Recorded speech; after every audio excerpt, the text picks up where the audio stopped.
Live షోకి తిరిగి స్వాగతం. ఇక అతిథుల పరిచయం శ్రీ గూడూరు నారాయణ రెడ్డి గారు, తెలంగాణ కాంగ్రెస్ కమిటీ కోశాధికారి, ఏఐసిసి సభ్యులు. శ్రీ కోటేశ్వరరావు, ఆంధ్రప్రదేశ్ భారతీయ జనతా పార్టీ రాష్ట్ర కార్యదర్శి. శ్రీ అంబటి రాంబాబు గారు, వైఎస్ఆర్ కాంగ్రెస్ పార్టీ అధికార ప్రతినిధి, మాజీ శాసనసభ్యులు, ఏపీఐసి మాజీ చైర్మన్. శ్రీ మన్నే గోవర్ధన్ రెడ్డి గారు, ఖైరతాబాద్ నుంచి టీఆర్ఎస్ పక్షాన పోటీ చేసిన టీఆర్ఎస్ నేత. శ్రీ తెలకపల్లి రవి గారు, ప్రముఖ విశ్లేషకులు, ప్రముఖ సాహితీకారులు, సీనియర్ జర్నలిస్ట్. ఇక ముందుగా ఏపీ సచివాలయానికి సంబంధించి మీడియాలో వచ్చిన కథనాలు ఆసక్తికరంగా ఉన్నాయి. ఒక పత్రిక ఇది మరో మహత్తర ఘట్టం, మరో ముందడుగు అని వ్యాఖ్యానిస్తే, వేరొక పత్రిక డిజైన్లు ప్లాన్లు కూడా లేకుండా ఈ మరోసారి శంకుస్థాపన చేస్తున్నారు. ఇప్పటికీ 4వ శంకుస్థాపన. తాత్కాలిక సచివాలయానికి ఒకసారి, ప్రధాని మోడీతోటి సచివాలయానికి ఒకసారి, ఇప్పుడు తాజాగా అమరావతి ప్రధాన పరిపాలనా భవనాలకంటూ అరుణ్ జైట్లీ గారిని స్పెషల్ ఫ్లైట్ ద్వారా తీసుకొచ్చి శంకుస్థాపన చేయిస్తున్నారని ఇంకో పత్రిక వ్యాఖ్యానించింది. అది దీంతో పాటు మరొక వార్త, చిరంజీవి గారి కుమారుడికి సంబంధించిన విమానయాన సంస్థకి 4.90 కోట్ల సబ్సిడీ ఇవ్వటం, అంటే అది విమానయాన పాలసీనే రాష్ట్ర ప్రభుత్వం, ఏపీ ప్రభుత్వం అలా తయారు చేసింది. దాని ప్రకారం విమానాలు ఖాళీగా నడిస్తే ఆ ఖాళీకి సంబంధించిన టికెట్లు భర్తీ ఏపీ ప్రభుత్వం భరిస్తుంది. మరి ఇలాంటి కార్యక్రమాలు ప్రభుత్వాలు చేయటం మంచిదేనా? వీటన్నిటి మీద ఈ శంకుస్థాపన, అలాగే ఈ విమానాల ఖర్చు కూడా ఏపీ ప్రభుత్వం భరించడం కానీ, వీటి మీద ముందుగా తెలకపల్లి రవి గారు విశ్లేషిస్తారు. శంకుస్థాపన అంటే వాస్తవంగా ఒక ప్రారంభోత్సవానికి ముందు ఒక ఇది వేసిన తర్వాత ప్రక్రియ మొదలవుతుంది. అంటే ఒకసారే కదా చేస్తారు. శ్రీశ్రీ ఎక్కడో ద్వితీయ ప్రారంభం అని సరదాగా రాస్తారు, రెండో ప్రారంభం ఉండదు. కానీ పదే అమరావతిలో చారిత్రాత్మకంగానే అప్పుడు మట్టి నీళ్లు తెచ్చిన తర్వాత ఇది చేస్తూనే ఉన్నారు.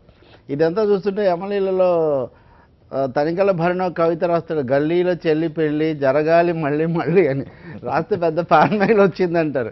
రామారావు గారు కూడా యమగోళలో కూడా ఒక డైలాగ్ ఉంటుంది, సీతారాముల కళ్యాణం జరుగుతుంది రారా అంటే, మీ దేవుడికి ఏం పని లేదా, ఏటేటా పెళ్ళి, అది కూడా అదే సీతని పెళ్లి చేసుకుని ఉంటాడు. రామారావు చాలాసార్లు రాముడు వేషం వేశారు కదా. ఇది ఏంటంటే హాస్యం పక్కన పెడితే దీనికి ఏమైనా ఒక ప్రాతిపదిక కానీ, ఒక శాస్త్రీయమైన పద్ధతి కానీ, అసలు నిర్మాణాత్మకంగా జరుగుతుందనే ప్రశ్న ఇక్కడ ఉదయిస్తుంది. 1కి 4 సార్లు పదే ఎన్ని శంకుస్థాపనలు జరిగాయి, ఎన్ని ప్రారంభోత్సవాలు, ఎన్ని ఒకరోజు తెల్లవారుజామున ముఖ్యమంత్రి గారు ప్రత్యక్షమయ్యారు. ఎందుకంటే ముహూర్తం దాటిపోతుంది కాబట్టి పూర్తి కాకపోయినా అక్కడ అన్నారు, ఇంకోసారి కార్యాలయాలు అన్నారు, ఇంకోసారి ఉద్యోగులు వచ్చారన్నారు. ఈ పద్ధతిలో చూసుకుంటూ పోతే ఇదొక మాస్టర్ ఆఫ్ సెరమనీస్ అంటారు చూడండి, మనకు ఉత్సవాల దాంట్లోకి వస్తున్నా. ఇదంతా ఎక్కడ జరుగుతుంది అంటే, ఇదేమన్నా మాయాబజార్లు అంటే ఇది ఇక్కడ అన్నట్టుగా. ఇప్పటివరకు ఎక్కడ కడతారో నిర్దిష్టంగా తెలియదు, ప్రణాళిక ఆమోదించలేదు, బడ్జెటింగ్ ఇది కూడా జరగలేదు, ఏం లేకుండా అరుణ్ జైట్లీ గారిని, అది కూడా అరుణ్ జైట్లీ ఇంతవరకు కేటాయించలేదు, అంతకుముందు తప్ప అని. అంటే నాకు ఒకటి అనిపిస్తుంది, వెంకయ్య నాయుడు గారిని గత వారం మనం చర్చించాం, వెలుగులో ఆంధ్రప్రదేశ్ వెంకయ్య నాయుడు గారికి సన్మానాలు వెలుగని. ఇప్పుడు అరుణ్ జైట్లీని ఇంతవరకు ప్రత్యేకించి సత్కరించుకోలేదు కాబట్టి ఇప్పుడు ఆయన ఆగమేఘాల మీద తీసుకొని వచ్చి ఆ చేసిన శంకుస్థాపనలే మరోసారి చేయించే ఒక ప్రక్రియ తప్ప నిర్దిష్టంగా ఇక్కడ ఏం జరగడం లేదు. రెండవది, ప్రజలకు ఏదో జరగబోతుంది అనే ఒక భావన, ఏదో జరుగుతుంది, ఏదో ఇక్కడ ఆసక్తి రండి. ఒక పత్రిక ఏమో అది మహత్తర ఘట్టంగా ముందడుగు ఎట్లా కనపడుతుంది, ఇంకో పత్రిక ఏమో అసలు డిజైన్ లేవు, బిల్డింగ్ లేవు, ఎట్లా అని. ఈ ఇద్దరు జర్నలిస్టులే కదా, ఇద్దరిలో ఇంత వేరియేషన్ ఎట్లా వస్తుంది? ఎందుకంటే అది సాక్షి కాబట్టి, ఇది సాక్షి కాబట్టి, అది ఈనాడు కాబట్టి, అంతకంటే పెద్ద కారణం ఏం లేదు. ఇంకా మూడోది, ప్రజలకైతే ఈ సందేహం, నిజంగా మనం అడుగు ముందుకు వేస్తున్నామా అనే ఒక ప్రశ్న అయితే ఉంది.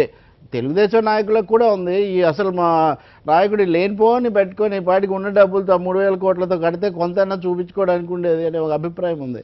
అంటే లేని చోట ఉన్నట్టుగా చూపించాలి, ఒకటి ఏదో జరగని చోట జరుగుతున్నట్టుగా చూపించాలి. అసలు తాత్కాలిక సచివాలయం సంగతే ఇంతవరకు తేలలేదు. ఇప్పుడు అదే ఈ లోపల ఇవన్నీ కూడా ఒకటి ఉంది. అయితే కేంద్రం అదనంగా ఇచ్చే ఇది లేదు. సింగపూర్ది ఇప్పట్లో తేలేదు లేదు. స్విస్ ఛాలెంజ్ నిన్ననే అది మిస్ ఛాలెంజ్ లాగా, తుస్ ఛాలెంజ్ లాగా, బోగస్ ఛాలెంజ్ లాగా ఇలా మారిపోయిన పరిస్థితుల్లో ఎలా ఇది.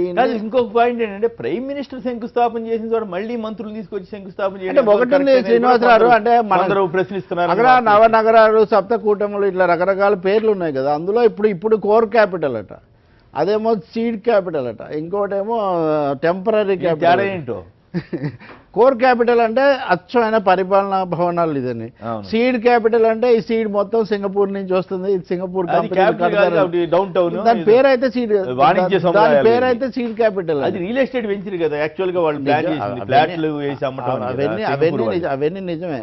కాబట్టి వీటికి ఇలా దశల వారీగా చేసే ఒక ప్రక్రియదో లేదా ప్రహసనం నడుస్తున్నట్టుగా ఉంది. దీన్ని ప్రజలంతా తీవ్రంగా తీసుకుంటారని నేనేమి అనుకోవడం లేదు. ఇంతకంటే కూడా నిర్దిష్టంగా దీన్ని ఒక రూపాన్ని తీసుకొని వచ్చి Right. దశల వారీగా మా ఇది అని చెప్పి మరి చాలా బాగుంటుంది. ఒక పక్క ఈ ఖర్చులు, ఇంకో పక్క విమానాలకి సబ్సిడీలు ఇవన్నీ కూడా ఉంటాయి కదా. రాజు తలుచుకుంటే ఖర్చులకు కొదవని భవనాలు పడగొట్టడం కట్టడం మన పాలకులకు ఓ పెద్ద ఇదిగా కూడా మారిపోయింది. తెలంగాణలోనేమో దాని మీద కోర్టుకి వెళ్ళారు. ఇప్పుడు ఈరోజు మన నమస్తే తెలంగాణ చూస్తే 3వ పత్రిక, ఇప్పుడున్న సచివాలయం గల్లీల కంటే అధ్వానంగా ఉంది. అసలు అందులో అక్కడి నుంచి 60 ఏళ్ళు ఆంధ్రప్రదేశ్ పరిపాలన సాగింది. అందులో కేసీఆర్ కూడా ఆ సచివాలయమే స్వాగతం పలికి ముఖ్యమంత్రిని చేసింది. అదేమో మొత్తం కీడు తప్ప మేలు లేదు అన్నట్టుగా నిజాం నుంచి వాళ్ళు రాశారు. మనం ఇందులో ఏది వాళ్ళు రాయటం కాదు, ముఖ్యమంత్రి గారే చెప్తారు. అంటే ఏ సచివాలయం అయితే తనకు స్వాగతం అది కీడు నాకు అర్థమే కాదు. అందువల్ల రామారావు గారిని దించేస్తే కీడు, ఆయన మళ్ళీ ప్రజల సహకారంతో వస్తే అది మేలు కదా. ఎన్ని ఉదాహరణలు. రాజశేఖర రెడ్డి అక్కడి నుంచి అంత ఈ మేలు కీడులు అంటే అశాస్త్రీయ. ఇక్కడ కూడా అంతే. చంద్రబాబు నాయుడు వాస్తు కోసం ఒక కమిటీని పెడతారు. ఆ కమిటీ రేపు పద్దున ధ్వంసం చేయకుండా చూస్తుందంట. ఇవన్నీ కూడా చూస్తే రాజకీయేతరమైన ప్రజాస్వామ్య. విమానాలకు సబ్సిడీ ఇవ్వడానికి మీరు సమర్థిస్తారా? ఓ పక్క ఇప్పుడు మన దేశంలో విమానాల్లో ఇంధనానికి సబ్సిడీ ఇస్తారు. ఆర్టీసీలు మటుకు అక్కడ ఇక్కడ మూసేసేటటువంటి ప్రక్రియ వేగంగా జరుగుతూ ఉంటుంది. మొత్తం విధానంలో భాగంగా ఇస్తే రామ్ చరణ్ విమానానికి కూడా అదొక తీరు. కానీ మొత్తం మీద చెప్పాలంటే సామాన్య ప్రజల వీటిని ఎక్కువగా చేయాలి కదా. దేశంలో ప్రజా రవాణా కొందరు చిరంజీవిని అట్రాక్ట్ చేయడానికి అది కూడా ఉంది. ప్రజా రవాణాను తగ్గించి వైమానిక సంస్థలకు ఎక్కువగా చేయాలి. ఉడాన్ పథకం కూడా మధ్య వచ్చింది కదా, 2500 గంటకు. ఇవన్నీ కూడా అందులో భాగంగా చేస్తున్నట్టున్నారు. ఏం చేసినా ఈ పేద దేశంలో విమానయానం ఒక పరిధికి మించి పెరిగేట, కానీ అది కంపెనీలకు కార్పొరేట్లకు ఉపయోగం చాలా చాలా.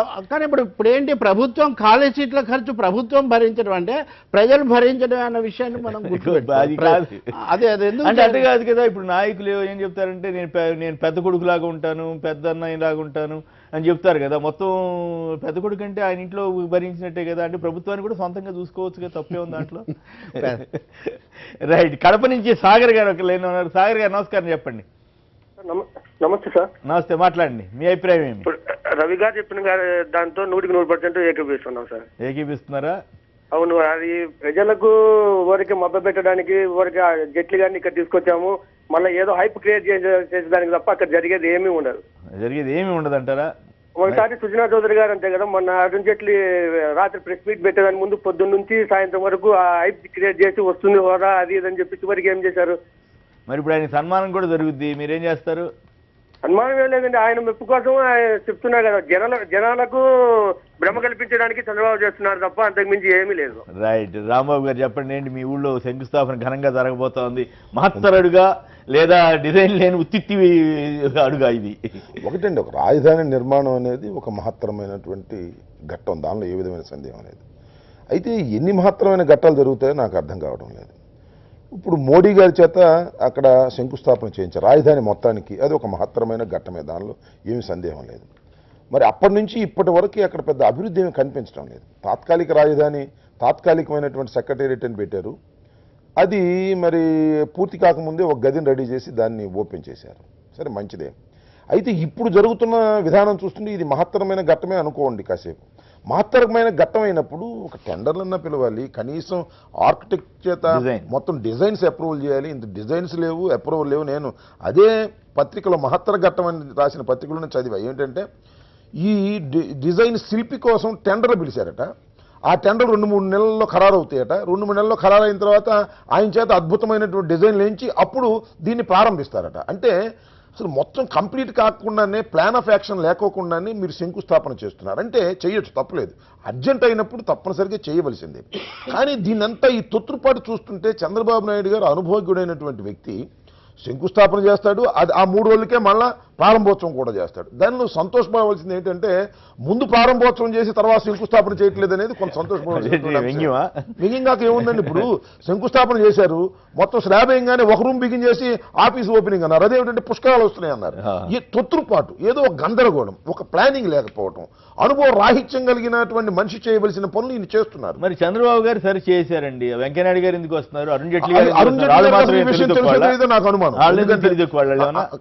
అంటే ఈ వెంకయ్యనాయుడు గారు తిరిగి తక్కువ నేను అన్నగాని అంత తెలివిగలవాడే. వెంకయ్యనాయుడు గారు ఆయనకి జాగా మిత్రుడయ్యాడు. ఆయన చేసిన పద్యాన్ని కూడా ఓటుకు నోటును కూడా సమర్థించే దశకు ఆయన వెళ్ళిపోయినటువంటి పరిస్థితి మనం చూస్తున్నాం. ఓటుకు నోట్లు అన్నారు కాబట్టి లాయర్ గారు కూడా చాలా ఇదిగా చెప్పారు, అసలు అది అవినీతి కింద. చిత్రమైన విషయం అంటే మేము డబ్బులు ఇవ్వలేదు అనలేదు, కాకపోతే ఈ చట్టం అంగీకరించదు అన్నారు తప్ప మా చంద్రబాబు నాయుడు గారు డబ్బులు ఇవ్వలేదనో లేకపోతే రేవంత్ రెడ్డి గారు 50 లక్షలు ఇవ్వలేదనో అనలేదు. ఓటు కోసం మీ లాయర్ కదా, చట్టం వర్తిస్తా corruption prevention of corruption act అంటే అది కేసు ఏసీబీ వాళ్ళు పెట్టారు. వాళ్ళకి ఖచ్చితంగా చట్టం తెలిసే పెట్టుంటారు కదండి, కానీ ఆర్గ్యుమెంట్ ఏదో చెప్తున్నారు. అంటే టెక్నికల్ గా దీని నుంచి బయటపడాలనే తప్ప 50 లక్షల రూపాయలు ఇచ్చిన మాట అవాస్తవమనో ఈ విజువల్స్ తప్పనో ఆర్గ్యుమెంట్ చెప్పేటటువంటి పరిస్థితుల్లో లేరు. అంటే మోరల్ గా నేరాన్ని అంగీకరించారు. టెక్నికల్ గా కోర్టుల్లో ఏ విధంగా వస్తుంది ఏమిటనేది రెండో అంశం, కానీ నేరాన్ని 50% పైనే యాక్సెప్టెడ్, మోరల్ గా యాక్సెప్ట్ చేసినట్టే కదా. కాకపోతే ఇక్కడ రెండో అంశానికి వచ్చినప్పుడు ఈ రాజధాని నిర్మాణంలో ఇన్ని తొత్తురుపాట్లు ఎందుకు చంద్రబాబు నాయుడు గారు పడుతున్నారు?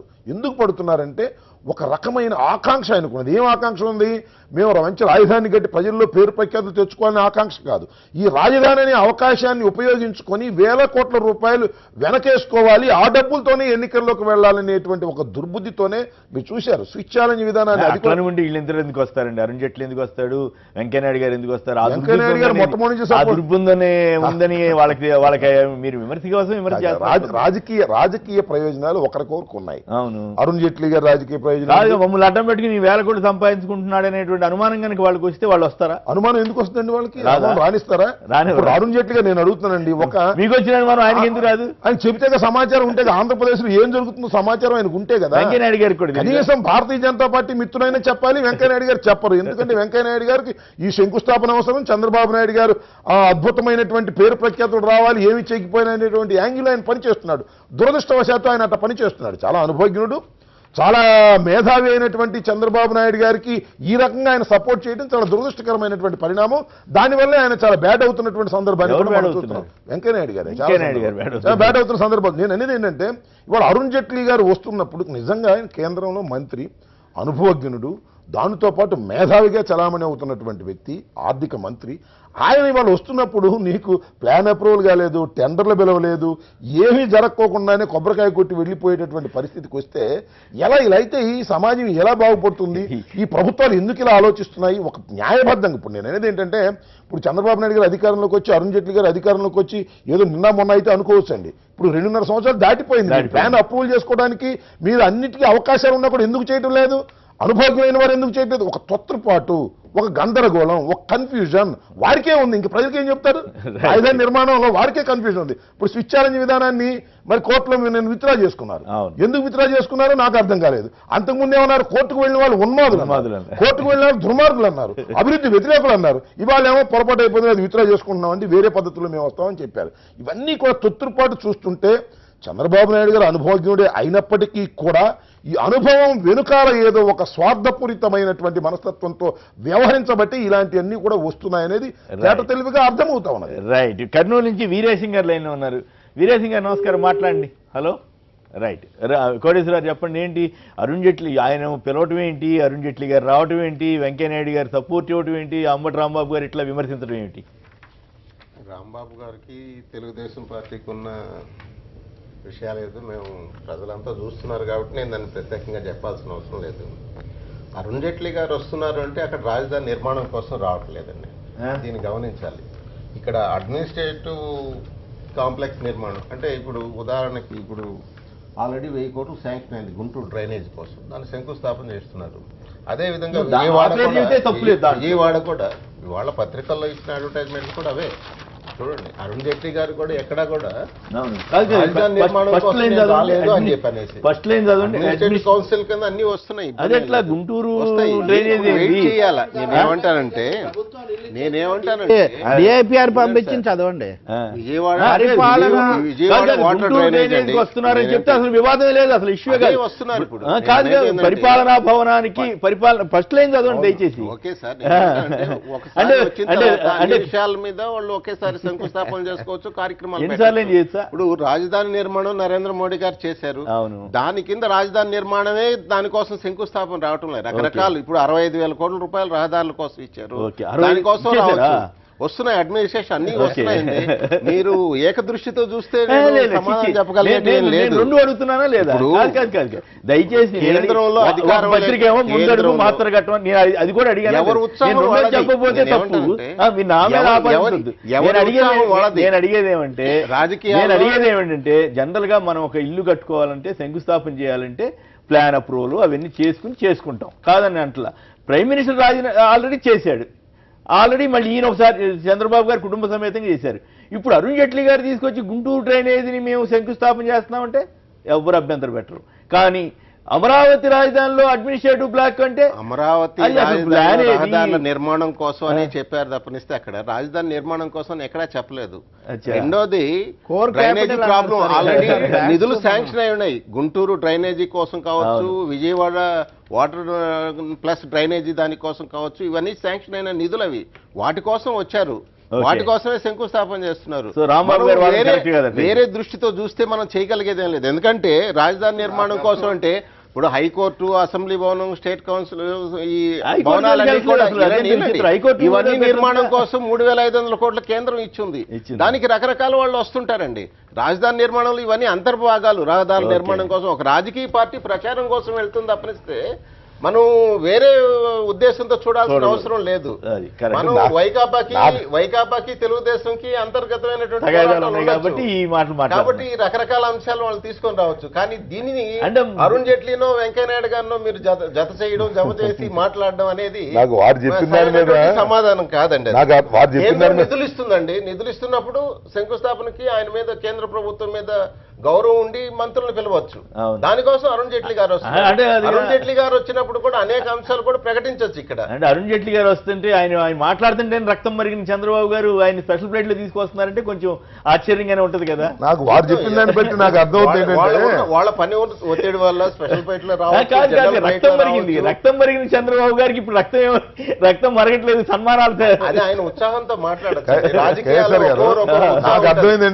కదా పత్రికల్లో కూడా ఒకరు బ్రహ్మాండంగా రాశారు, ఇంకొకరు వ్యతిరేకంగా రాశారని చెప్పారు.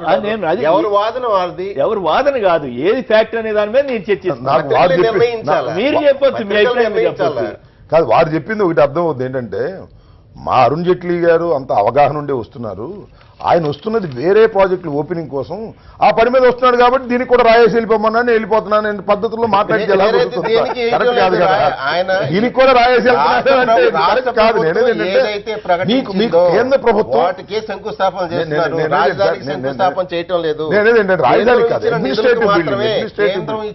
నిధులకు మాత్రమే శంకుస్థాపన చేస్తున్నారు. నిధులకు శంకుస్థాపన ఎలా చేస్తారు సార్? శంకుస్థాపన ఎలా ప్రాజెక్టులకి ప్లాన్ అప్రూవల్ కావాలి, ప్లాన్ కావాలి, కాంట్రాక్ట్ కావాలి, కాంట్రాక్ట్ ఫైనలైజ్ కావాలి, నిధులు రెడీగా ఉండాలి. అప్పుడు నువ్వు కొబ్బరికాయ కొడితే టకటక జరుగుతుంది. కానీ నీకు ప్లాన్ అప్రూవల్ లేదు, ప్లానే లేదు, నిధులు ఉన్నాయని చెప్పేసి శంకుస్థాపన చేస్తే డబ్బులు ఉన్నాయి కదా అని చెప్పేసి శంకుస్థాపన చేయడం సరైనటువంటి మట్టి నీరు ఇట్లా వాడతారా ఎట్లా? ఆ మట్టి నీరు జాగ్రత్తగా ఉందని రాశారు. ఆ మట్టి నీరు తీసుకొచ్చి ప్రైమ్ మినిస్టర్ గారు తీసుకొచ్చిన మట్టి నీరు జాగ్రత్త చేశారు తప్ప ఎక్కడ జలనటువంటి పరిస్థితి కూడా కనిపిస్తా ఉన్నది. నేనేది ఏంటంటే తొత్తుపాటు కనిపిస్తా ఉన్నది. ఈ మొత్తం రాజధాని వ్యవహారంలో చంద్రబాబు నాయుడు గారు ప్లాన్ సరిగా లేని ఒక తొత్తుపాటు కనిపిస్తా ఉన్నది. ఇది ప్రమాదకరమైనది అనే అంశం స్పష్టంగా అర్థమవుతుంది. పిచ్చిరెడ్డి గారు నెల్లూరు నుంచి. పిచ్చిరెడ్డి గారు నమస్కారం, మాట్లాడండి. పిచ్చిరెడ్డి గారు హలో, మాట్లాడండి. రైట్, నారాయణ రెడ్డి గారు మీరేమంటారు? ఇప్పుడు ఈ జరుగుతున్న వ్యవహారం అంతా చూస్తూ ఉంటే చంద్రబాబు నాయుడు గారు అంత అనుభవజ్ఞులైన మంచి ఒక రాజకీయవేత్త, ఒక ఈవెంట్ మేనేజ్మెంట్గా నడుస్తున్నది మొత్తం. ఎందుకంటే దేర్ ఇస్ నథింగ్, ప్రోగ్రెస్ ఎక్కడ జరుగుతున్నది అనేది చూపించుకోలేని పరిస్థితుల్లో వారు ఉన్నారు. ప్రారంభోత్సవాలు, శంకుస్థాపనలు ఈ వీటితోనే ఆయన కాలం గడుపుతున్నాడు తప్ప అక్కడ ఒకవేళ ఆంధ్రప్రదేశ్లో ఏదైనా జరుగుతున్నదంటే పోలవరం గురించి, దాంట్లో కూడా పూర్తిగా అవినీతివంతమైన పరిస్థితి. ఈ స్టేట్లో ఒకవేళ అభివృద్ధి జరగాలంటే వాళ్లకు పెద్ద మిత్రుడైన బీజేపీ కేంద్ర ప్రభుత్వం వాళ్ళ ఆధీనంలో ఉన్నది. కేంద్ర ప్రభుత్వం నిధులు ఇవ్వదు, ఇక్కడ రాష్ట్రం అభివృద్ధి కాదు. ఆ పరిస్థితుల్లో కొట్టుమిట్టాడుతున్న ముఖ్యమంత్రి గారు చంద్రబాబు నాయుడు. ఇంకా అంతకంటే ఎక్కువ నేను చెప్పలేదు. అట్లా కాదు కదా, ఇప్పుడు ప్రభుత్వం నిధులు ఇచ్చడం ఇవన్నీ ఒక ఎత్తు అయితే బీజేపీ నాయకులు అరుణ్ జైట్లీ గారు వాళ్ళు రావడం కరెక్టా, ఈయన పిలవడం కరెక్టా, అసలు ఏంటి సడన్ గా ఇట్లాంటి ఎందుకు జరుగుతున్నాయి? రవి గారు చెప్పినట్టు రెండవ ప్రారంభోత్సవం లేకుంటే రెండవ శంకుస్థాపన అనేది జరుపుకోవడం అనేది అది శాస్త్రీయం కూడా అది విరుద్ధమైనది. ఎందుకంటే ఒకసారి ఒక ముహూర్తం పెడతారు, ఒకసారి దయచేసి నేను మాట్లాడినప్పుడు ఒక్కసారి శంకుస్థాపన జరిగిన తర్వాత రెండోసారి శంకుస్థాపన ఒకసారి దేనికి జరిగింది చెప్పండి. రాజధాని అమరావతి రాజధాని వేరు, రాజధానిలో అంతర్భాగంగా ఉన్న అనేక అంశాలు ఉన్నాయి. రాజధానికి విజయవాడ డ్రైనేజ్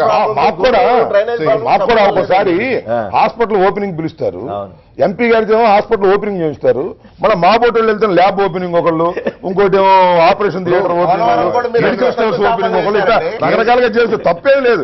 అదే మెడికల్ స్టోర్స్ ఉన్నారు కదా, చేయాలి కదా. ఇప్పుడు ఇక్కడ కేంద్ర ఆర్థిక మంత్రి ఒక అడ్మినిస్ట్రేటివ్ బ్లాక్ ఇనాగ్రేషన్ చేశారంటే ఇట్ ఇస్ వెరీ అన్ఫార్చునేట్ జరుగుతున్నది దేశంలో కానీ. ఒక్క నిమిషం, శివనాగిరెడ్డి గారు ఖమ్మం నుంచి. శివనాగిరెడ్డి గారు శివనారాయణ రెడ్డి గారు, కేఎస్ఆర్ గారు నమస్కారం. మాట్లాడండి.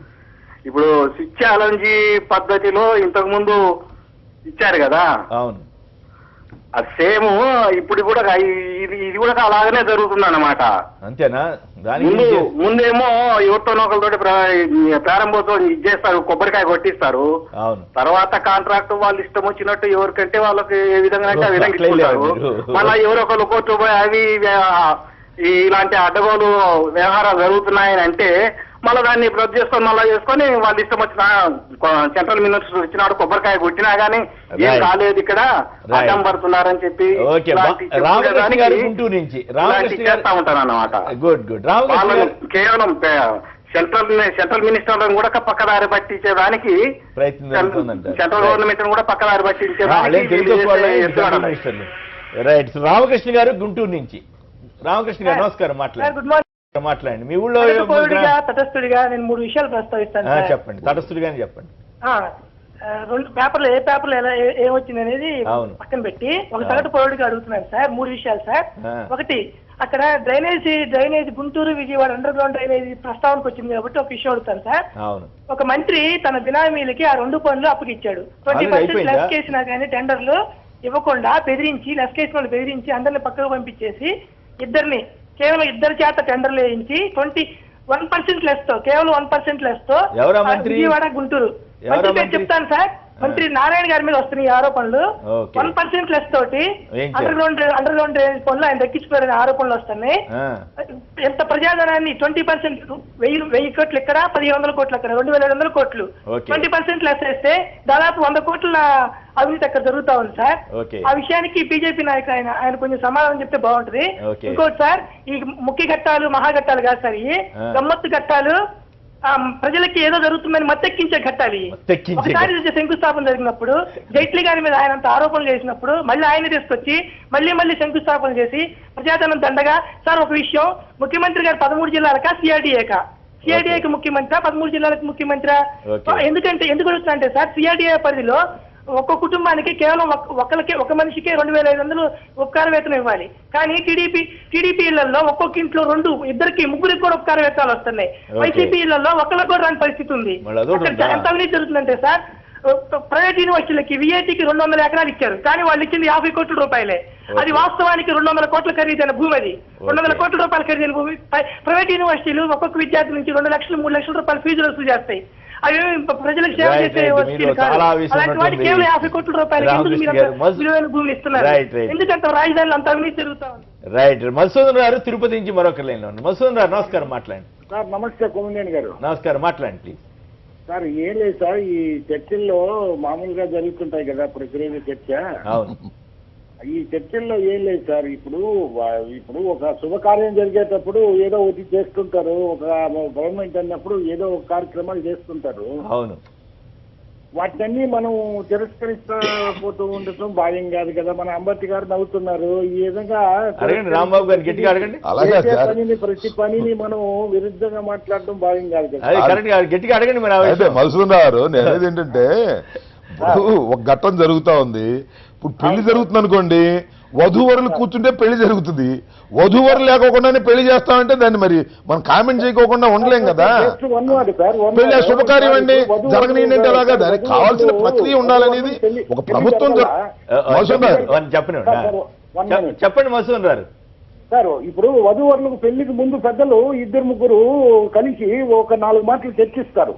4 మాటలు చర్చలు జరుగుతాయి. అవును, సక్సెస్ఫుల్ గా మాట్లాడుకునేదానికి కొన్ని కార్యక్రమాలు, వాళ్ళ విజిట్ వీళ్ళ విజిట్, వాళ్ళ విజిట్ వీళ్ళ విజిట్, సరిపెట్టుకుందామంటారా ప్రముఖులు అంత విజిట్ చేస్తారు. వాళ్ళ స్టోరీ వీళ్ళ స్టోరీ చూసుకుంటారు. ఇవన్నిటికీ మీరు ఏంది ఇన్ని మాటలు ఒక పెళ్లి చేసేదానికి అని అంటే భావ్యం చేస్తారు. ఒక కార్యక్రమం చేసేదానికి ఎన్నో ఉంటాయి. శుభకార్యం అన్నారని మధుసూదన్ గారు శుభకార్యం అన్నారని చెప్పా. వెళ్ళి పెళ్లి చూపులు శుభకార్యం కాదు, లేదా పెద్ద ఇళ్ళు మాట్లాడుకోవడం శుభకార్యం కాదు. మీరు దయచేసి మధుసూదన్ గారు మీరు అర్థం చేసుకోవాల్సింది ఏమిటంటే ప్రభుత్వం చేస్తున్నటువంటి విధానాలలో తొత్తురుపాటుగా ఉన్నది అనేది మా వాదన.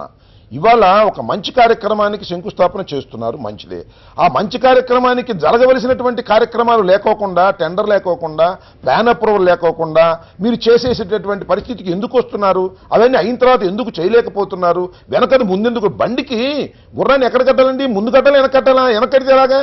ఇలాంటి టెక్నికల్ పాయింట్స్ మీద మనం ఖచ్చితంగా విమర్శ చేసే అవకాశంతో విమర్శ చేస్తాం. మేమేదో కడుపు మాటతో విమర్శ చేస్తున్నామనో, లేదా రాజధాని నిర్మాణానికి వ్యతిరేకమనో దయచేసి అనుకోవద్దు. ఒక పద్ధతి ప్రకారం అనుభోగ్యుడైనటువంటి ముఖ్యమంత్రి, సామాన్యుడేం కాదు కదా ఆయన. 9 సంవత్సరాలు చేశాడు, ఇప్పుడు చేస్తున్నాడు. అనుభోగ్యుడైన ముఖ్యమంత్రి ఎందుకు ఇలా ముందు చేస్తున్నాడు అనేది మీరు సంతృప్తి చెందారా? లేదు పర్వాలేదు, ఎన్ని శంకుస్థాపన చేసినా మంచిదేనని మీరు ఫీల్ అవుతున్నారా? అవును సార్. ఏంటది? దేనికి సంతృప్తి? రాంబాబు గారు సమాధానానికి సంతృప్తి చెందారా? లేదు ఇన్ని శంకుస్థాపనలు కంటిన్యూస్ గా చేయడం తప్పులేదనేది ఫీల్ అవుతున్నారా? సార్ ఎన్ని మాటలు చేసినాయని కాదు సార్. ఇప్పుడు అక్కడ ఉన్న పెద్దలు గ్రహించాల్సింది ఒకటి, ఒక రాజధాని అంటే మొత్తం అందులో చాలా రకాలైనటువంటి విధి విధానాలు ఉన్నాయి. అవును, అందులో వాటిన్నింటినీ కూడా మనం ఒక్కొక్క అంశం మీద ఒక్కొక్క పారి ఒక్కొక్క మినిస్టర్ గారిని పంపించవచ్చు, ఒక్కొక్క ప్రధాని పంపించవచ్చు, ఇంకో లేకపోతే ఉమ్మనేని గారిని పంపించవచ్చు, లేదా అంబటి రాంబాబు గారిని చేతుల మీదుగా కూడా జగన్ గారిని రానన్నారు కదా. అందుకని ఇప్పుడు అంబటి రాంబాబు గారిని కూడా ప్రభుత్వానికి అంత విశాల హృదయం ఉంటే నాబోటోడు విమర్శ చేసినా కూడా పెద్దలు దాన్ని ఖండిస్తారు. అంత విశాల హృదయంతో ప్రభుత్వం మాట్లాడారు కదా. మొదటి విషయం ఏంటంటే దీన్ని క్యాజువల్ ఏదో యథాలాపంగా తీసుకోవడానికి వీల్లేదండి. ఒక రాష్ట్రానికి సంబంధించి నిజంగానే అది మహత్తర చారిత్రక ఘట్టంగా జరగాల్సిన అవసరం ఉంది. అది అయింది. మోడీ, కేసీఆర్ వీళ్ళందరి సమస్యలు అని ప్రజలు భావిస్తున్నారు. తర్వాత అయినా మీరు వేసే అడుగులు ఏడాది కిందటి జరిగింది. అది ఏడాదిలో మీరు ఈ పాటికి ప్రణాళికలు సిద్ధం చేసి ఉండాలి. అదే ఇప్పుడు మీరు ఏమన్నారు స్విస్ ఛాలెంజ్ అప్పుడు మాకు సింగపూర్ విదేశీ గుర్రాలు కావాలి కానీ భారతదేశం మీరు ఇప్పుడు గాడిదలతో కట్టిస్తారా, గుర్రాలతో కట్టిస్తారా? ఉదాహరణకు మన వాళ్ళు కడితే మురికివాడలు కడతారు, ఇప్పుడు మురికివాడల వాళ్ళు కడుతున్నారా? లేకపోతే ఆ మహాసౌధాలు నిర్మించే వాళ్ళని మీరు తీసుకొస్తున్నారా? కాంట్రాక్టర్ ఎవరో తెలీదు, నిర్మాణం ఎక్కడ చేస్తారో తెలియదు, నిర్మాణం ఏ పద్ధతిలో. మరి అంతకుముందు మీరు హోటల్ అది కాందార్లో కాదు ఇన్లో డివి మానార్లో మీరు డిజైన్లన్నీ కూడా ప్రదర్శించి ప్రజలు నేను కూడా వెళ్ళి చూసే మాట్లాడాను. ఇప్పుడు మీరు అందులో ఏది ఖాయం చేశారు? అదే కోర్ క్యాపిటల్ అన్నారు. నిజానికి కొంత పొగ్గొట్టాలు అవి ఉన్నట్టుగానే మార్చేమన్నారు. ఏది ఖాయం చేశారంటే ఏమీ లేకుండా వారు అన్నారు. వైసీపీకి టీడీపీకి అంతర్గత సమస్యలు ఏం లేవు. అంతర్గత సమస్యలు వాళ్ళది బహిరంగ వివాదం, వైసీపీది టీడీపీది. కానీ టీడీపీది బీజేపీది అంతర్గత వివాదం. ఈ అంతర్గత వివాదంలో సమస్య ఏంటంటే ఉన్నాయో లేదో నాకు తెలియదు. వాళ్ళేమో కోర్ క్యాపిటల్ పరిపాలన సౌధాలకు చేయడానికి ఆయన వస్తున్నారంటే కాదు, మురికి కాలువలకు చేయడానికి మీరు వస్తున్నారని చెప్తే ఇంతకంటే వివాదం అంతే కదా. డ్రైనేజ్ అంటే మీరు చెప్తే అందులో ప్రకటన మొదటి చివరి మాట అండి. రాజధాని కేటాయించామన్న 5,000 కోట్లలో 2,500 కోట్లు డ్రైనేజీ కింద గుంటూరు విజయవాడ అభివృద్ధికి వెంకయ్య నాయుడు కేటాయించిన దాన్ని రాజధానిలో కలిపి చూపించే ఒక ప్రయత్నం. దానికి ఒక ఛాన్స్ మళ్ళీ ఇదొకటి అసెంబ్లీ రాజ్భవన్ ఇవన్నీ ఉన్నాయండి. ఈ 1500 కోట్లు రాజధానితో లింక్ పెట్టి చూపించాలి.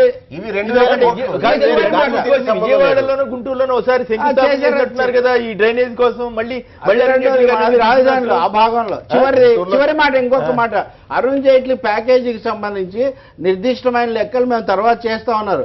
ఇప్పుడు ఆ లెక్కలు ఎలా చూపించాలనే కసరత్తు కూడా జరుగుతుంది, అది లోపల వాస్తవానికి. ఆ లెక్కలు ఒక్కొక్క శాఖ ఒక విధంగా చూపిస్తుంది, అదొక గజిబిజి కూడా నడుస్తుంది వెనక వాస్తవానికి. రైట్, మరొకరు లైన్ లో ఉన్నారు, గోపి గారు గుంటూరు నుంచి. గోపి గారు హలో, గుడ్ మార్నింగ్. నమస్కారం, మాట్లాడు ప్లీజ్. జస్ట్ నేను ఒక విషయం మాట్లాడదాం అనుకుంటున్నాను. ప్లీజ్ ఇప్పుడు మాట్లాడు. అది శంకుస్థాపన గురించి చెప్తున్నారు కదా సార్. ఏదండి శంకుస్థాపన అంటే? ఒకటేమో ఈ మహత్తరమైన ముందడుగని, ఇంకోళ్ళేమో అసలు డిజైన్లు లేవు, ఏమీ లేవు, ఉత్తిత్తి భవనాలు అనే దాని మీద చర్చ. ఎస్ సార్, నేను చూస్తున్నాను సార్. సార్ శంకుస్థాపన చేయించారు, ఓకే. కానీ దాంట్లో ఫ్యూచర్ లో ప్రోగ్రెస్ ఉంటే దాంట్లో తప్పేం లేదు సార్. ప్రోగ్రెస్ అనేది ప్రజలకు చూపిస్తే తప్పలేదు సార్. అదొకటి. నేను ఒకటి అబ్జర్వ్ చేసింది ఏంటంటే ఈ 2.5 years నుంచి ఇప్పుడు ప్రతి రాజకీయ నాయకులు టీడీపీ నుంచి వాళ్ళ ఉనికి చాటుకుందామని చెప్పి అనుకుంటున్నారు సార్ ఫ్యూచర్ లో. కానీ ప్రజలందరూ ఇప్పుడు అమాయకులు ఎవరు లేరు సార్, అందరికీ ఎంతో కొంత జ్ఞానం ఉంది. సో ఫ్యూచర్ లో మీరు ఇలానే చేస్తే కంపల్సరీ దెబ్బతింటారు అనేది నా అభిప్రాయం. Thank you sir. Okay right, Govardhan Reddy గారు మీరే ఉంటారు. శంకుస్థాపన చేయడం తప్పేం కాదు. బృహత్తర ఘట్టానికి సంవత్సరం కిందనే ఎంతో కష్టపడి ప్రైమ్ మినిస్టర్ మోడీ గారు నీళ్లు మట్టి తీసుకొచ్చి అక్కడ శంకుస్థాపన చేయడం జరిగింది. దాని బిల్డింగ్ కట్టిన తర్వాత అక్కడ కేంద్ర మంత్రులు తీసుకొచ్చి ఓపెన్ చేస్తే కరెక్టే. కానీ ఏం లేకుండానే ఆల్రెడీ ఒకసారి ప్రైమ్ మినిస్టర్ చేసేసి ఇప్పుడు మళ్ళీ బిల్డింగ్లు ఏం లేకుండా మన ఊరికే శంకుస్థాపనకి మళ్ళీ పెద్దలు తీసుకురావడం కరెక్ట్ కదా. ప్రజల్ని పక్కదారి పట్టడానికి ప్రయత్నం, కన్ఫ్యూజన్ ఉండేసి ఆంధ్రులంతా ఏమంటే సార్ చంద్రబాబు గారు ఏదో తనకి ఏదైనా ఉపయోగం జరుగుతుందేమో రాష్ట్రానికి. మరి అరుణ్ జైట్లీ గారు, వెంకయ్యనాయుడు గారు వీళ్ళంతా ఎందుకు వస్తున్నట్టు, ఎవరు తప్పు చేస్తున్నట్టు? అక్కడ రాష్ట్రానికి ఉపయోగపడదు. ఆడ 33,000 ఎకరాలతోటి ఒక రాజధాని ఏర్పాటు చేయాలని ఒక రియల్ ఎస్టేట్ వ్యాపారం జరిగింది. ఇప్పుడంతా రియల్ ఎస్టేట్ వ్యాపారం పడిపోయింది.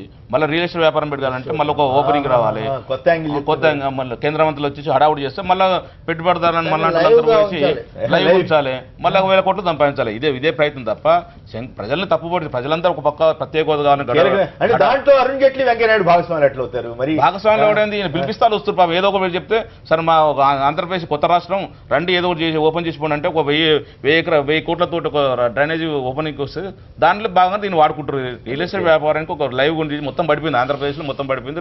వ్యాపారస్తులంతా దిగాలుగా ఉన్నారు. మళ్ళీ ఒకసారి లేపడానికి ఒక ప్రయత్నం చేస్తుంది తప్ప. కీలకమైన పాయింట్ చెప్పాడు అంటే ఒక్కొక్క ఈవెంట్ కు ఒక్కొక్కసారి మళ్ళీ అవును ఇంకేదో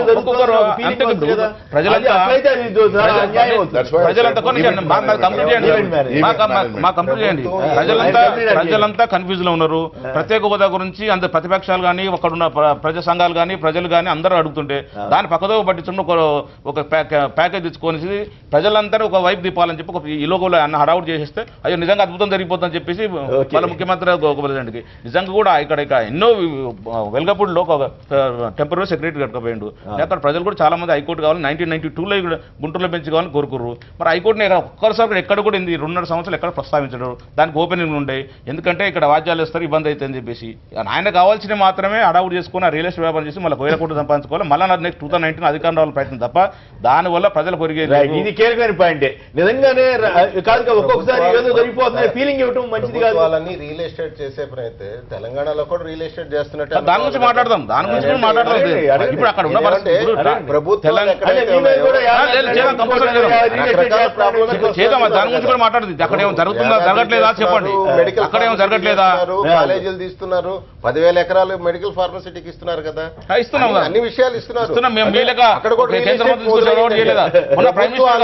మోడీ గారు తెలంగాణకు వచ్చిండు, నిజంగా మిషన్ భగీరథ ఓపెన్ చేసింది లేదా, దానివల్ల వాటర్ వస్తుందా లేదా?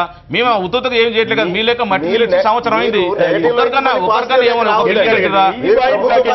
బిల్డింగ్ కట్టిరా? ప్రైమ్ మినిస్టర్ గారు మా దగ్గరకు వచ్చినప్పుడు ఎంత కొంత ఉపయోగపడుతుందా లేదా? మేము ఆంధ్రప్రదేశ్ వచ్చినప్పుడు ఏమైనా ఉపయోగపడుతుందా? వెంకయ్య నాయుడు గారు సమ్మానం చేసుకుంటారు. ఇంత ప్రజలంతా ఒక ప్రత్యేక హోదాలను కోరుకుంటుంటే మీరు వచ్చి సన్మానం చేసుకుంటుంటారు, జరుగు చెట్టు సన్మానం చేసుకుంటారు, వెంకయ్య సన్మానానికి అవసరం అవుతాడా? ప్రజలు ఒక పక్క కోస్టల్ కారిడార్ ప్రత్యేక హోదా కోరుకుంటారు. Chennai to Visakhapatnam coastal corridor ఇచ్చాము, అది ప్రజల కోసం కోసమా?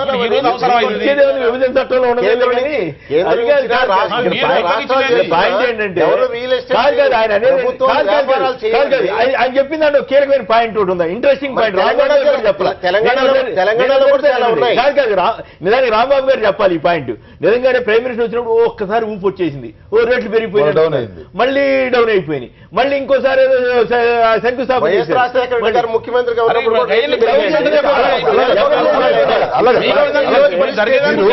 రైతులు కొన్నారు,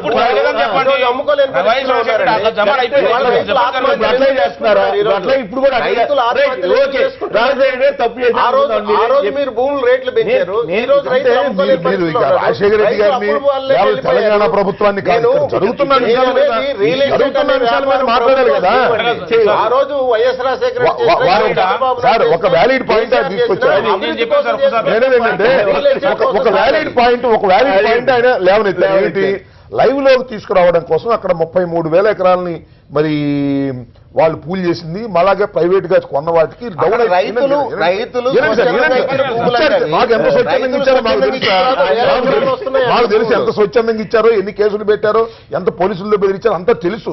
నేనేది ఏంటంటే ఇవాళ స్వచ్ఛందంగా ఇచ్చారా లేదా అనే అంశం పక్కన పెట్టిన అక్కడ రోజు ఏం జరుగుతుందో కూడా పత్రికల్లో కొన్ని పత్రికల్లో వస్తుంది. వాళ్ళ ఫ్లాట్లు ఇవ్వనప్పుడు వాళ్ళు ఏ విధంగా రియాక్ట్ అవుతున్నారు. ఇక్కడ గమనించాల్సింది ఏంటంటే ఇక భూమిని ఇంకొద్దిగా డౌన్ అయిపోతుంది, ధరలు తగ్గి. ఒకటి మాత్రం వాస్తవం, బ్రహ్మాండమైనటువంటి భూమి వచ్చింది, 3 కోట్లు 4 కోట్లు పెట్టి అక్కడ కొనేటువంటి పరిస్థితి వచ్చింది. ఇవాళ ₹1 కూడా కొనేటువంటి పరిస్థితి లేదు. వారు చెప్పింది ఏంటంటే, వారి అభియోగం ఏంటంటే ఇలాంటి కొన్ని కార్యక్రమాలు ఈవెంట్లు చేస్తున్న ఇక్కడ ఏదో జరిగిపోతుందని.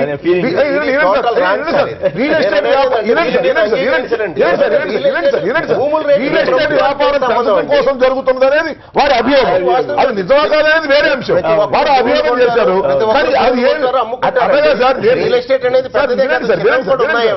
నేనేంటంటే ఇప్పుడు వీరు శంకుస్థాపన హడావుడిగా చేస్తున్నారంటే అక్కడ ప్లాన్ అప్రూవల్ లేకోకుండాను, అక్కడేమో ఇంకా ఏ బిల్డింగ్ కట్టాలో నిర్ణయించుకోకుండాను శంకుస్థాపన చేస్తున్నారంటే వారు చెప్పేది నిజమని ప్రేక్షకులు అనుకోవడానికి అవకాశం ఉంది.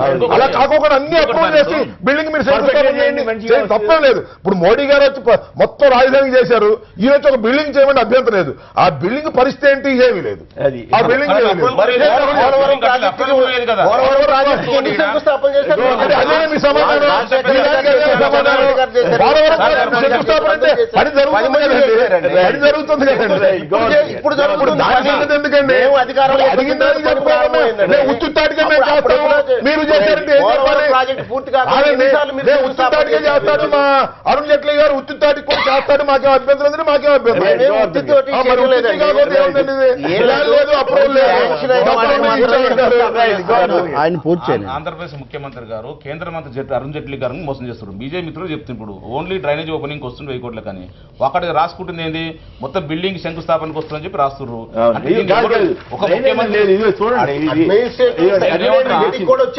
శంకుస్థాపన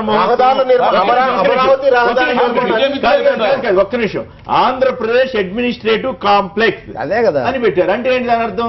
ఆ తర్వాత దాని కింద అమరావతి నగరంలో మొదటి విడత రోడ్ల నిర్మాణం, విజయవాడ నగరంలో సమీకృత వరద నీటి డ్రైనేజ్ విధానం, గుంటూరు నగరంలో అండర్ గ్రౌండ్ డ్రైనేజ్ విధానం. వాటికి అమరావతిలోకి విజయవాడకి గుంటూరుకి ఎట్లా కేంద్ర మంత్రి మోసం చేస్తుండు, ముఖ్యమంత్రి స్థాయిలో ఉండి ఒక కేంద్ర మంత్రిని మోసం చేస్తున్నట్టు లేదా బీజేపీ మిత్రుడు ఆయన ఒప్పుకుంటుండు. ఆయన రావట్లేదు, ఓన్లీ డ్రైనేజ్ 1000 కోట్ల డ్రైనేజ్ వ్యవస్థకు ఓపెన్ చేయడానికి వస్తుందని చెప్పి బీజేపీ బ్రదర్ చెప్పి ఒప్పుకుంటున్నాడు కదా. గోవర్ధన్ లేవనెత్తిన అంశం మంచిదే, కానీ అక్కడ ఒక విషయం ఉంది, భూమి రేట్లు పెరిగినా కానీ రైతులకు కలుగుతున్న లాభం ఏం లేదు. సీడ్ క్యాపిటల్ కింద ప్రధానమైన భాగం ఇప్పటికే సింగపూర్ సంస్థలకు ఇవ్వబడి ఉంది. స్విస్ ఛాలెంజ్ తర్వాత లేదంటే ఇచ్చి వెనక్కు రావడం అది జరుగుతుంది ఉంది. ఇప్పుడు వాళ్ళు చట్టాన్ని సవరిస్తామన్నారు కానీ విధానాన్ని మార్చుకుంటాం అనలేదు. కోర్టులో నిన్న చెప్పింది కూడా వాళ్ళు ఉపసంహరించుకోలేదు. ఏదో మన విసనకర్ర విరిగిపోయిందంటే తలతో ఇలా ఊపాలని మనకు ఉన్నట్టుగా మేము చట్టాన్ని సవరిస్తామన్నారు, ఆర్డినెన్స్ తెచ్చారు. కాబట్టి దీనివల్ల కలిగే లాభం కూడా ఇతరులకు జరుగుతుంది. కానీ మూడోది కేసీఆర్ గారు కూడా భువనగిరి అన్నా ఇంకోటి అన్నా ఇవన్నీ కూడా అసలు అభివృద్ధి అంటే రియల్ ఎస్టేట్ అభివృద్ధి అని దీంట్లో సామాన్యులకు నిజానికి భూములు పెరిగితే సామాన్యులకు ఎంత లాభం జరుగుతుంది ఈ ప్రశ్నలన్నీ కూడా ఉన్నాయి. ఆ రియల్ ఎస్టేట్ కూడా వేరే వాళ్ళకి కట్టబెట్టే పద్ధతి. వారు ఎందుకో వెనకాడుతున్నారు కానీ మోడీ గారు మాకేమి ఇవ్వలేదని కవిత గారు ఆంధ్రజ్యోతిలో రాశారు. అది కూడా చాలా వివరమైన వ్యాసం. ఇక్కడికి మట్టి నీళ్లు తెస్తే అక్కడ మట్టి నీళ్లే, అక్కడ కనీసం మట్టి ఒకటి అదనంగా ఉంది. ఇక్కడ కేసీఆర్ ఇస్తున్న నీళ్లను ఆయన కాస్త కొడాయి తిప్పి వెళ్ళారు తప్ప ఆయన ఇక్కడ తెలంగాణలో చేసింది కూడా ఏం లేదు. చెప్పడానికి ఏం వెనకాడాల్సిన పని లేదు. బ్రహ్మాండంగా చేస్తున్నాను కేసీఆర్ చెప్పారు సార్. చెప్తారు వాళ్ళ అమ్మాయి గారు రాశాం, కవిత గారు రాశారు, చదవండి మీరు. సార్ నేను మాట చెప్తున్నాను, చాలాసార్లు చెప్పాను. గతంలో ఇస్తున్న దానికంటే 0.235% మీరు తక్కువ ఇస్తున్నారు. 2 రాష్ట్రాలకు కలిపి కూడా ఉమ్మడి ఆంధ్రప్రదేశ్కి ఇచ్చిన శాతం కంటే మీరు తక్కువగా ఇస్తున్నారు. మీరు ప్రణాళిక తెలంగాణలో కూడా ప్రాజెక్టులు ఇవ్వడానికి రెడీగా అయినాం. ప్రపోజల్ అన్నింటినీ కూడా ఆమోదిస్తున్నారు. కేంద్రంలో మోడీ గారు, ఆంధ్రప్రదేశ్ లో బాబు గారు చాలా ఇద్దరు కలిసి ఆయన పెద్దన్న నాటకం ఈయన చిన్న ప్రజలను పక్కదారి పట్టించాలి, ఎప్పుడైనా డైవర్షన్ ఆఫ్ అటెన్షన్ చేయాలి. ఇక్కడ ఏదైనా ఇష్యూ వస్తే ఈయన ఒక విదేశాలకు మోడీ గారు కూడా కలిసారా, ఈయనేమో ఒక ప్రారంభోత్సవం పెట్టుకుంటారు. ఇద్దరు దొందే. సార్ అరుణ్ జైట్లీ గారు ప్రపంచంలోనే దేశంలోనే ప్రసిద్ధి చెందిన అడ్వకేట్. ఆయన చంద్రబాబు మోసం చేయడం సార్. ఆయనకు లీగల్ విషయాలు, ఆర్థిక విషయాలు, రాజకీయ తెలిసే వస్తున్నారు. అయితే ఒకటి, అరుణ్ జైట్లీ గారిని మాట వింటేనే చంద్రబాబు గారికి ఆ రోజు రక్తం మరిగింది కదా. ఇప్పుడు హృదయం కరిగింది. నేను అప్పుడే చెప్పి ఎందుకు మరిగింది, అరుణ్ జైట్లీ గారితో పై చేయండి. ఎందుకంటే అంత రక్తం మరిగిన దానికి ఇప్పుడు అప్పుడు ఆ విధంగా విమర్శించాను కాబట్టి దానికి ప్రతిఫలంగా వీనికి సన్మానం చేసుకుని సరి చేసుకోవాలనుకుంటున్నారు బహుశా. లేకపోతే ఏముంది ఇల్లు ఆలు లేదు పోలు లేదు కొడుకు పేరు సోమలింగం అని, ఆలు లేదు పోలు లేదు కొడుకు పేరు సోమలింగం అని, అప్రూవల్ లేదు, బిల్డింగ్ ప్లాన్ లేదు, బిల్డింగ్ నేను శంకుస్థాపన చేస్తానికి ఆయన వస్తుంటే ఈయన తీసుకొస్తుంటే చంద్రబాబుకి ఇట్లాంటి అప్రదిష్టలు చాలా జరిగినాయి. కానీ అరుణ్ జైట్లీకి 100% అప్రదిష్ట. 100% ఒక బాధ్యత కలిగినటువంటి కేంద్ర మంత్రి, మేధావి, న్యాయవాది ఖచ్చితంగా చూసుకురావాలా. అప్రతిష్ట ఏం లేదండి, ప్రతిష్ట అంటే ప్రతిష్టాపన ఏదో జరుగుతుంది అన్నట్టుగా తప్ప. ఏదేమైనా ఉత్తిత్తి బిల్డింగ్లైనా ఏదైనా నిజంగా భవనాలు నిర్మాణం అవన్నీ జరిగితే మంచిదే. మరి ఎట్లా ముందుకెళ్తారు ఇందాక రాంబాబు గారు మీరు ఈ విషయం వదిలేశారు. చిరంజీవి గారి విమానాలకు కానీ లేదా చిరంజీవి గారి అబ్బాయి గారి విమానాలకు కానీ వాటికి కానీ అసలు విధానం కరెక్టా కాదు? అంటే చిరంజీవి గారి ట్రూ జెట్ అని కాకుండా అన్ని విమానాలకి, ఇక్కడ ఉన్నటువంటి విమానాలకి రాకపోకలు సక్రమంగా చేయటం కోసం, ఆ నష్టాలను పూరించడం కోసం ప్రభుత్వ సొమ్ముని ఇవ్వటం అనేది ఒక పాలసీగా పెట్టుకున్నారు. ఇది చాలా దురదృష్టకరమైనటువంటి పాలసీ. ఎందుకంటే సామాన్యుడు ప్రయాణించేది కాదు కదా విమానయానం అనేది చాలా లగ్జరీతో సంబంధించింది, అవసరానికి సంబంధించింది, పెద్దవాళ్ళు తిరిగేది. అవి తప్పనిసరిగా తిరగాలనేది ఏమీ లేదు.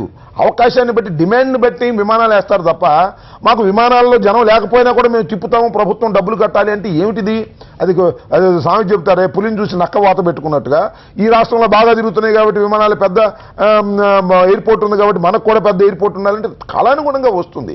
ప్రతి చోటకి విమానయానాలని మీరు ఎంకరేజ్ చేయవలసిందే. టికెట్లు ధర తగ్గించే కార్యక్రమం చేయండి, అంతే తప్ప ప్రభుత్వమే సబ్సిడీలు ఇచ్చి ప్రభుత్వమే వారికి నష్టాలు లేకోకుండా చేసి అంత భరించవలసిన పరిస్థితుల్లో ఆంధ్ర రాష్ట్ర ఖజానా ఉన్నదా? అది ఆలోచించాలి కదా. ప్రభుత్వం యొక్క ధనం ఉంటే అదే ఇంకోటి చెప్తున్నారు. అదే మీరు ఆర్టీసీలో పల్లె బస్సులు గ్రామాలకు వెళ్ళడం లేదు, అవి నష్టాలు వస్తున్నాయి, వాటికి మీరు ఇవ్వాలి. ఎందుకంటే సామాన్యుని ఇబ్బంది పెట్టకూడదు.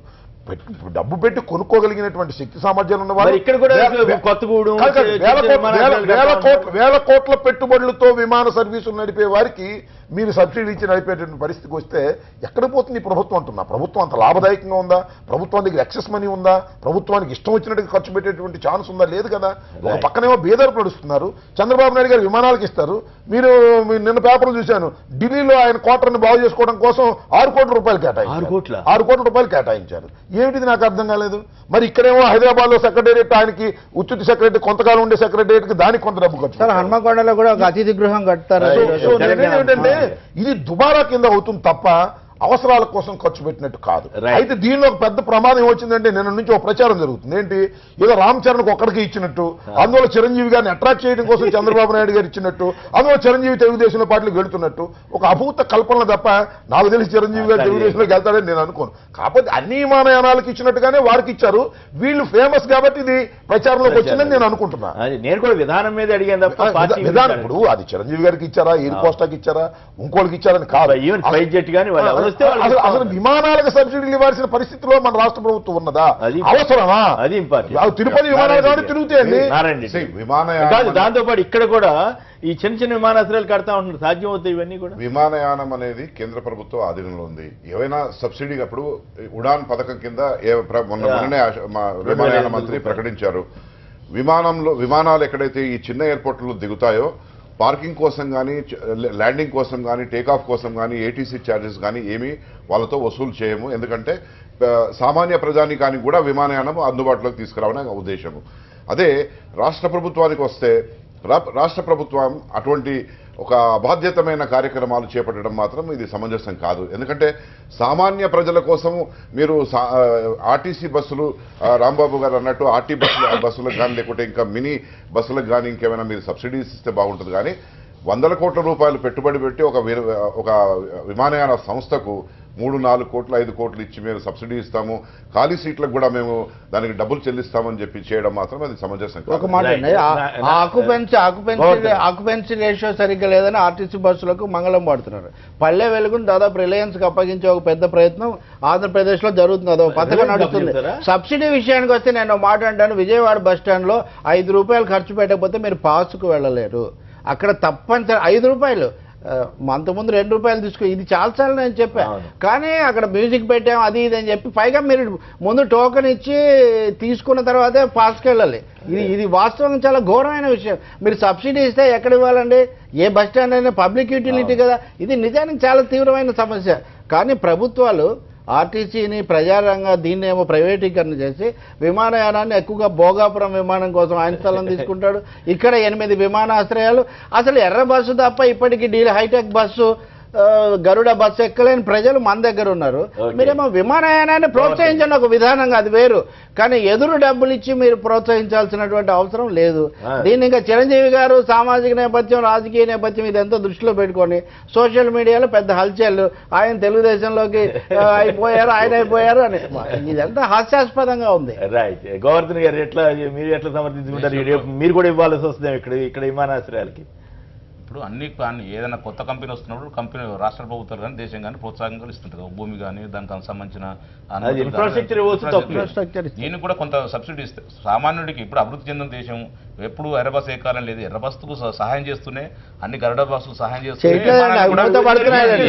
విమానాలు ఇప్పుడు ఇస్తే సామాన్యుడికి అందుబాటు తేవడం ప్రభుత్వం.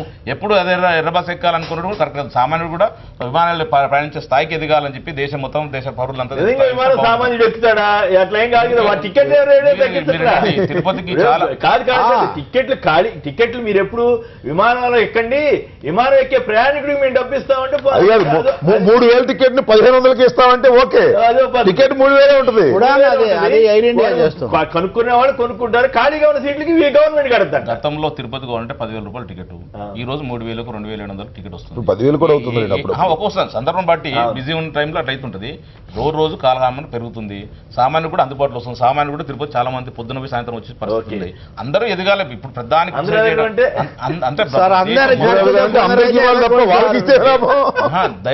కంపెనీకి వాళ్ళు ఇస్తేనే ప్రొవైడ్ చేస్తేనే కదా మనం అనుకున్నప్పుడు సామాన్యుల జీవితానికి గవర్నమెంట్ ఖర్చు పెడతాడండి.